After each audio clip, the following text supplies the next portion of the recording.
હરિઓમ.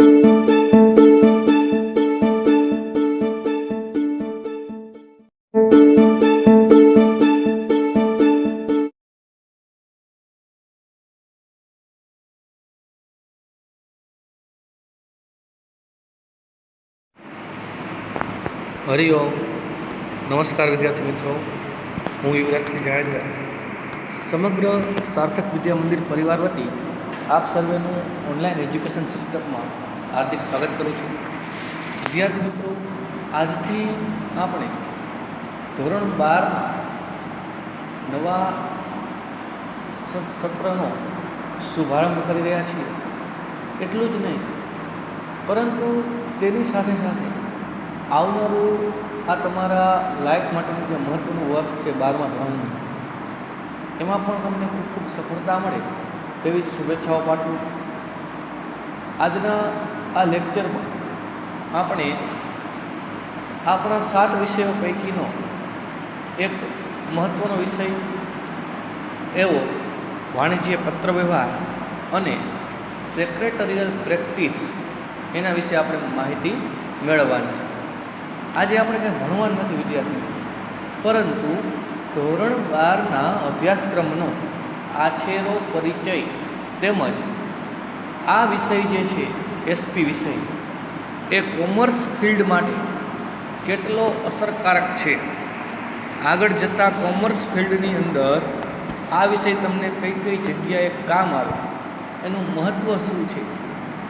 કેમ કે જો કોઈ વસ્તુનું આપણને મહત્ત્વ ખબર ન હોય, મહત્ત્વ કઈ વસ્તુ ક્યાં ઉપયોગી છે એના વિશે આપણે માહિતી ન હોય તો આપણે એને નકામી વસ્તુ ગણતા હોય છે. એટલા માટે જો તમારા જે તે વિષય અંગેનું જો એનું મહત્ત્વ તમને ક્લિયર હશે તો તમને જે તે વિષય ભણવામાં અભિરુચિ છે એ વધે છે. એટલા માટે ખાસ કરીને વિષયને અંદર ઉતરતા પહેલાં આપણે ભવિષ્યમાં આ વિષયમાંથી શું શીખવાનું છે, કઈ કઈ વસ્તુ શીખવા મળશે, એટલું જ નહીં, પરંતુ આગળ જતાં આ વિષય તમને કેટલો ફાયદાકારક છે તેની પણ માહિતી મળશે. અને 12મા ધોરણમાં જ્યારે તમે ભણતા હો ત્યારે દરેક વિષય મહત્ત્વના હોય જ છે. બધા જ વિષય આપણે ભણવાના છે, પરંતુ દરેક વિષયની કંઈક ને કંઈક ખાસિયત હોય છે, એનું એક લેવલ હોય છે, તે લેવલ જાણવું જરૂરી બને. મિત્રો, આમાં તમને એક પીડીએફમાં છે, તમારી સ્ક્રીન સમક્ષ તમને એક ફોટો દેખાય છે. એક એવી વ્યક્તિ છે જે કમ્પ્લીટલી સૂટ બૂટ પહેરી અને લેપટોપ પર કામ કરી રહી છે, સાથે અમુક નોટ પણ બનાવે છે હારે હારે. આ ભાઈ જે છે એ છે કંપની સેક્રેટરી, એટલે કે CS. આનું કામ શું છે કે આ વ્યક્તિ સમગ્ર કંપનીનું હેન્ડલિંગ કરે છે. સેક્રેટરી શબ્દ આપણા માટે ઓડ શબ્દ છે, આપણે એમ સમજીએ સેક્રેટરી એટલે હેલ્પર, મદદનીશ, પરંતુ આ અર્થ છે એ ખૂબ જ મર્યાદિત છે. જ્યારે કંપની સેક્રેટરી એક વિશાળ અર્થ છે, એક વિશાળ મોભો ધરાવે છે. જેમ CA છે ચાર્ટર્ડ એકાઉન્ટન્ટ, એવો જ આ કંપની સેક્રેટરીનો હોદ્દો પણ મોભાદાયક હોદ્દો છે. આ એસપી વિષય છે ધોરણ 12 પછી ગ્રેજ્યુએશનમાં ક્યાંય આવતો નથી, પરંતુ તમે જો CS એટલે કે કંપની સેક્રેટરીનો કોર્સ કરો છો, CA કરતાં પણ એક સ્ટેપ ઉપર કહી શકાય એવું. CA અને CS એ બંને ટેલેન્ટેડ પર આધારિત કોર્સ છે, એટલે કે વ્યક્તિગત આવડત પર કૌશલ્ય આધારિત કોર્સ છે. એટલા માટે આ CS છે કંપની સેક્રેટરી, એનો જો કોર્સ તમે આગળ જતાં પસંદ કરો, CSમાં એડમિશન લ્યો, તો તમારે આ SP વિષય એ ડિટેલથી ભણવો પડે છે. કંપની સ્વરૂપ, ધંધાના સ્વરૂપો આપણે BAમાં ધોરણ 11માં ભણી ગયા. વ્યક્તિગત સ્વરૂપ એટલે કે એકાંકી પેઢી, પછી ભાગીદારી પેઢી, હિન્દુ વિભક્ત કુટુંબ, સહકારી મંડળી, અને છેલ્લામાં છેલ્લું જે 5મું સ્વરૂપ હતું એ છે કંપની સ્વરૂપ, એટલે કે સૌથી મોટું અને ભારતીય અર્થતંત્ર નહીં પરંતુ દરેક અર્થતંત્રમાં સૌથી મહત્ત્વનો આધાર હોય તો એ કંપની સ્વરૂપ પર છે. કંપની, ઘણી બધી કંપનીઓના આપણે નામ સાંભળેલા હોય છે, જેમ કે રિલાયન્સ, એસઆર, ટાટા, બિરલા એસેટ્રા, ઘણી બધી કંપનીઓ છે. તો એ દરેકે દરેક કંપનીનું પોતાનું કંઈ ને કંઈ ગોલ હોય, પોતાના ટાર્ગેટ્સ હોય, એ અચીવ કરવા માટે ઘણી બધી મહેનત કરવી પડતી હોય છે. અને એમાં આ કંપનીમાં અલગ અલગ હોદ્દાઓ જે છે, એમાં જે કંપની સેક્રેટરી એ કેએમપીમાં સ્થાન ધરાવે છે. કેએમપી એટલે ચાવીરૂપ, એટલે કે મહત્ત્વની સંચાલકીય વ્યક્તિ, કી મેનેજરિયલ પર્સનલ, એમાં છે એ આ સેક્રેટરી સ્થાન ધરાવે છે. એટલું જ નહીં, આ વિષયનું તમને જો સારું નોલેજ હોય તો ભવિષ્યમાં પણ તમે કોઈને કોઈ કંપનીમાં સીએસનો કોર્સ કરી અને એઝ અ કંપની સેક્રેટરી છે એ જોઈન કરી શકો છો. એટલું જ નહીં, સમાજ અને તમારા સગા સંબંધીઓની અંદર પણ તમારો મોભો છે એ વધે છે. અને કોઈ પણ જગ્યાએ જાઓ તો એમાં તમારે ધંધાકીય પત્ર વ્યવહાર કે વાણિજ્ય પત્ર વ્યવહારની જરૂર પડે છે. એની માહિતી છે એ આપણે આ વિષયની અંદર મળે છે. ધોરણ 11ની અંદર આપણે કંપનીને લગતા જે દસ્તાવેજો, સેક્રેટરીનો અર્થ, પરિચય એ તો શીખી ગયા, પણ હવે એના પછીનું પગથિયું જે છે એ આપણે ધોરણ 12ની અંદર ભણવાનું છે. એ પગથિયાની અંદર વાત કરીએ આપણે તો થોડીક કોર્સ ઉપર નજર ફેરવી લઈએ કે 12મા ધોરણમાં કેવા કેવા પાઠ આવે, પાઠની અંદર શું હોય. બરાબર, તો આ જે છે એ છે 12મા ધોરણના એસપી વિષયની અનુક્રમણિકા. હવે તમને ખબર છે વિદ્યાર્થી મિત્રો કે 11મા ધોરણની જેમ 12મામાં પણ એસપી વિષય છે એ 2 વિભાગમાં વહેંચાયેલો હોય છે. પહેલો વિભાગ જે આવે છે એ સીસી વિભાગ, એટલે કે પત્ર વ્યવહાર વિભાગ, જેમાં તમારે લેટર્સ લખવાના હોય, પત્રો લખવાના હોય છે. અને બીજો જે વિભાગ આવે છે એ છે સેક્રેટરીયલ પ્રેક્ટિસ વિભાગ, બરાબર, એટલે કે એસપી વિભાગ, જેમાં તમારે કંપની વિશે, શેર ડિબેન્ચર વિશે માહિતી મેળવવાની હોય છે. એમ એસપી વિષય છે એ 2 ભાગની અંદર હોય છે. એમાં આપણે પહેલા વિભાગની પહેલાં ચર્ચા કરીએ તો પહેલો વિભાગ છે એ છે કોમર્શિયલ કોરસ્પોન્ડન્સ, એટલે કે સીસી. સીસીનું ફૂલ ફોર્મ થાય કોમર્શિયલ કોરસ્પોન્ડન્સ. બીજી ભાષામાં એને વાણિજ્ય પત્ર વ્યવહાર તરીકે પણ ઓળખવામાં આવે છે. હવે એની અંદર જે પ્રથમ પાઠ છે એની અંદર આપણે ટોટલ 1 થી 6 પાઠ છે સીસી વિભાગની. એમાં જે પહેલો પાઠ જે છે એ છે બેંકને લગતો પત્ર વ્યવહાર. હવે આપણે જાણીએ છીએ કે બેંક એ ધંધાકીય વ્યવસ્થાનું, આપણી અર્થવ્યવસ્થાનું અભિન્ન અંગ છે. જો બેંકો ન હોય અથવા ધારો કે 1 મહિના માટે બધી બેંકોમાં હડતાલ કરી દેવામાં આવે તો આપણું જે અર્થતંત્ર છે એ વિખાઈ જાય છે. કેમ તો કે મોટા ભાગના આપણા જે આર્થિક વ્યવહારો છે એ બેંક સાથે સંકળાયેલા હોય છે. તો પહેલો જે પાઠ જે છે એ છે બેંકને લગતો પત્ર વ્યવહાર. એટલે કે જ્યારે બેંકને લેટર લખવામાં આવે, કઈ કઈ બાબતો માટે લખવા પડે, શા માટે લખવા પડે, બરાબર, એના અંગેની માહિતી કે બેંકને પત્ર કેવી રીતે લખાય, એમાં કેવા કેવા લખાણ હોય, બરાબર, એની માહિતી આપણને આ પાઠમાં મળે છે. સામેની બાજુ તમને એક નવો શબ્દ જોવા મળે છે જે ગુણભાર. તો 11માં એવું હતું કે કયા પાઠમાંથી કેટલા માર્ક્સનું પૂછવું એ જે તે વિષયના શિક્ષકે નક્કી કરવાનું હોય. કયા પાઠમાંથી શિક્ષકને મજા આવે એવું પૂછી શકે, બરાબર. જ્યારે 12મા ધોરણની અંદર એવું છે કે દરેકે દરેક પ્રકરણનો ભારાંક, એટલે કે એનું મહત્ત્વ જે છે, એનો ગુણભાર જે છે એ બોર્ડ અગાઉથી નક્કી કરી રાખે છે કે આ પાઠમાંથી આટલા માર્ક્સનું પૂછાય, બરાબર. તો એમાં પહેલો પાઠ જે છે બેંકને લગતો પત્ર વ્યવહાર, એનો ગુણભાર 6 છે. એનો અર્થ કે આ પાઠમાંથી આપણને 6 ગુણનું પરીક્ષામાં પૂછાશે, બરાબર. એવી જ રીતે બીજો વિભાગ, બીજો જે પાઠ છે એની વાત કરીએ તો બીજા પાઠનું નામ પણ જબરું છે અને પાઠ પણ એવડો જ મોટો છે, નામ જેવું છે, બરાબર, અને એના માર્ક્સ પણ વધારે છે.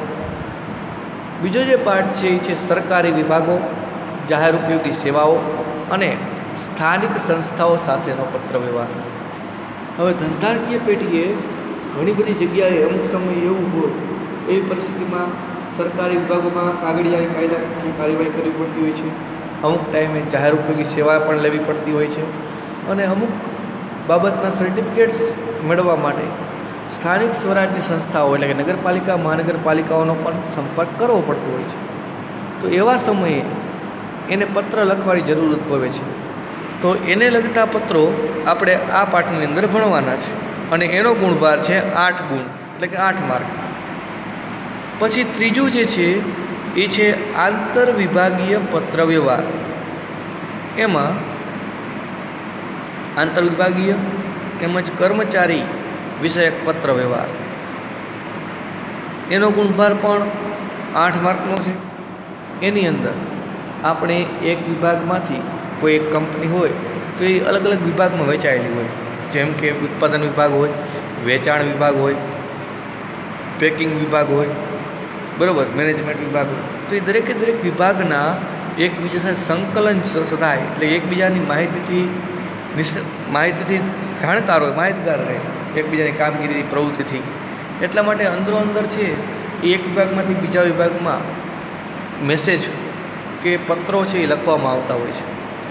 આ ઉપરાંત કર્મચારીને પણ બઢતી, બદલી, બરાબર, પ્રમોશન જેને આપણે કહીએ એના અંગે આપણે પત્ર લખવા પડતા હોય છે. તો એવા પત્રો આપણે આ ત્રીજા પાઠની અંદર ભણવાના થશે.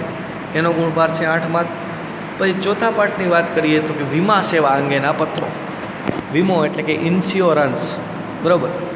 આજના આ ભાગદોડભરી જિંદગીમાં ઇન્સ્યોરન્સ છે ખૂબ જ મહત્ત્વ ધરાવે છે. માત્ર જિંદગીનું જ નહીં પરંતુ ધંધાકીય બાબતોમાં પણ હાલમાં ઇન્સ્યોરન્સ જરૂરી છે. જેમ કે આગ લાગવાનો ભય હોય તો આગનો વીમો લઈ શકાય. પછી શિપિંગ કંપનીઓ છે એ વીમો લેતી હોય છે, બરાબર. એમ ધંધામાં પણ અલગ અલગ પ્રકારના વીમાઓ છે. વાહન વ્યવહારનો, માલનો વીમો, માલ સામાનનો વીમો, ઉત્પાદન અંગેનો વીમો, બરાબર. એમ ઘણા બધા વીમાઓ છે એ હાલના સમયમાં ઉપલબ્ધ છે. તો એ વીમાની સેવા એટલે કે ઇન્સ્યોરન્સ સર્વિસ માટેના જે પત્રો છે એ આપણે આ ચોથા પાઠની અંદર ભણવાના થાય છે. એનો ગુણભાર છે 6 માર્ક. પછીનો જે પાઠ છે 5મો પાઠ, ઈ કોમ્યુનિકેશન. હવે કોમ્યુનિકેશનનું ગુજરાતી થાય માહિતી સંચાર, બરાબર. એટલે કે એક જગ્યાએથી બીજી જગ્યાએ જ્યારે માહિતી મોકલવામાં આવે ત્યારે એને અંગ્રેજી ભાષામાં કોમ્યુનિકેશન કહેવાય. પણ આમાં છે ઈ કોમ્યુનિકેશન. ઈ કોમ્યુનિકેશન એટલે શું થાય તો કે ઇન્ટરનેટ, બરાબર, ઇન્ટરનેટની મદદ લઈ અને ઓનલાઈન જ્યારે એક જગ્યાએથી બીજી જગ્યાએ આપણે માહિતી મોકલીએ તો એને ઈ કોમ્યુનિકેશન તરીકે ઓળખવામાં આવે છે. એમાં એના ઘણા બધા પ્રકારના સ્વરૂપો હોય, જેમ કે ઓડિયો, વિડીયો, દ્રશ્ય, શ્રાવ્ય, બરાબર, જેને આપણે અંગ્રેજીમાં ઓડિયો વિડીયો કહે છે. પછી લેખિત હોય, મૌખિક હોય, બરાબર. એ બધી વસ્તુ આપણે આમાં ભણવાની થશે. અને એ પાઠનો ગુણભાર પણ 6 માર્કનો છે. પછી સીસી વિભાગનો લાસ્ટ એટલે કે છેલ્લો પાઠ, રજૂઆત તેમજ પ્રેઝન્ટેશનના કૌશલ્યો.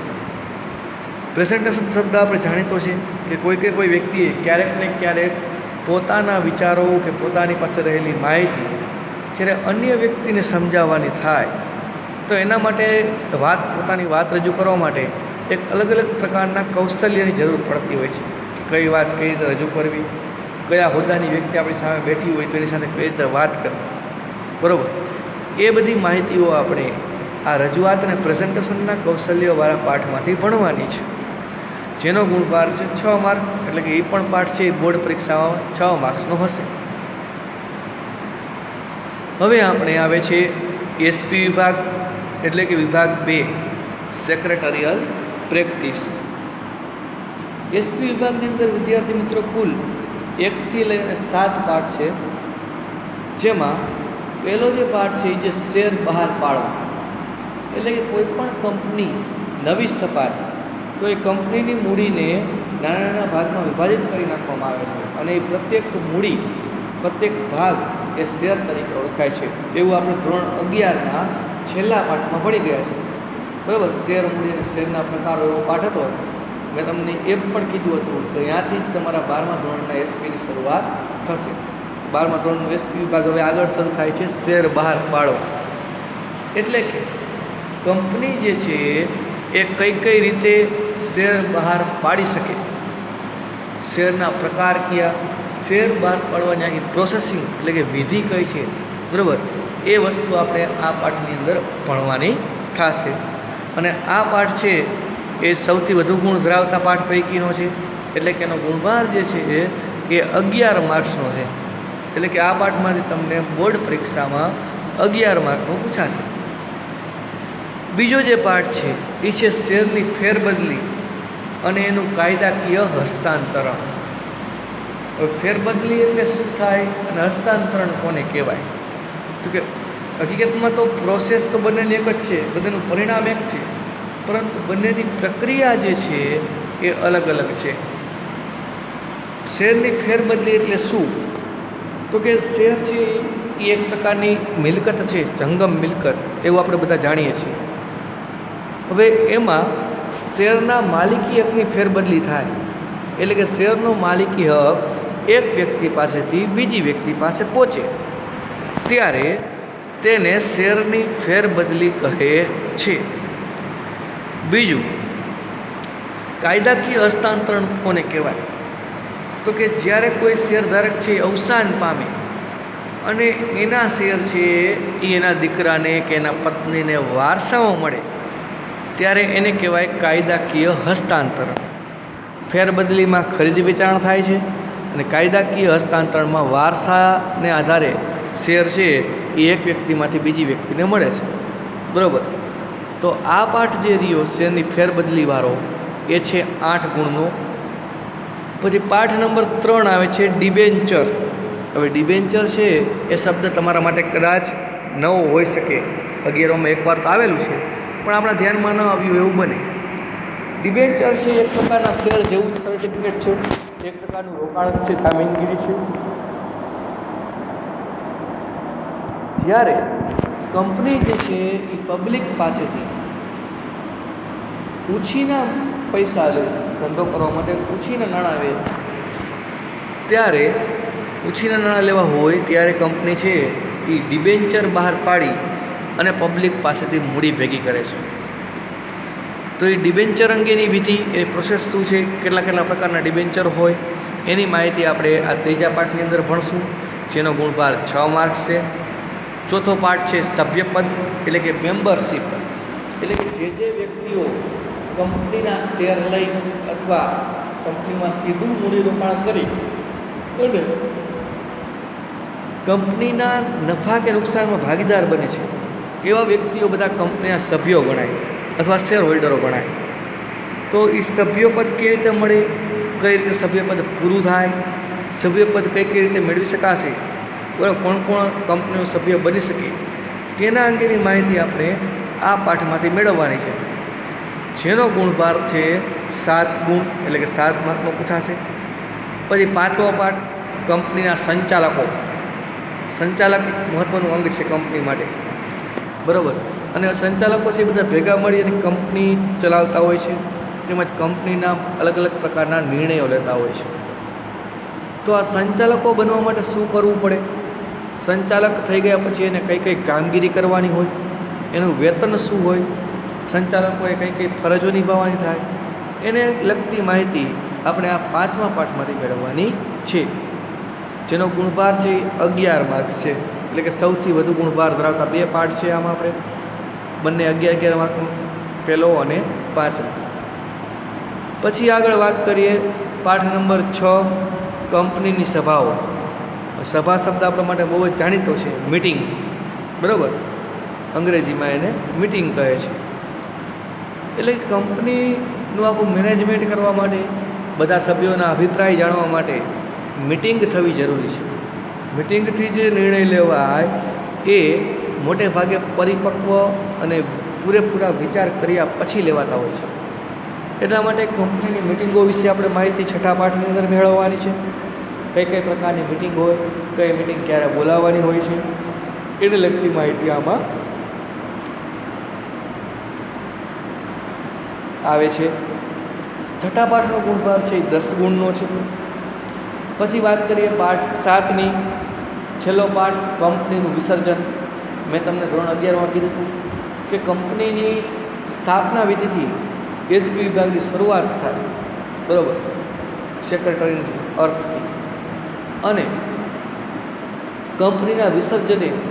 એટલે કંપની જ્યારે બંધ થાય ત્યારે આ વિષય છે એ પૂરો થઈ જાય છે, બરાબર.